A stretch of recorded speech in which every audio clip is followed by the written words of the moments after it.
Is the Automotive Oil Film Cleaning Brush a legit car detailing tool or just another overhyped gadget? Let's break it down. This brush claims to remove stubborn oil film and grime from engine components, making cleaning faster and easier. It's marketed toward DIY car enthusiasts and mechanics looking for a more efficient way to detail engines without harsh chemicals. Some users say it works well on light to moderate oil buildup, especially when used with degreasers. However, many report it struggles with thick, baked-on grime, and some find the bristles too soft to be effective. Priced around $10 to $20, it's affordable but not always worth the hype.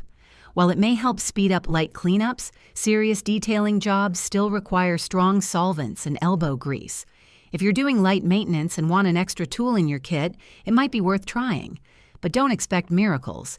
If this review helped you, please give it a thumbs up and subscribe for more honest product reviews. Thanks for watching.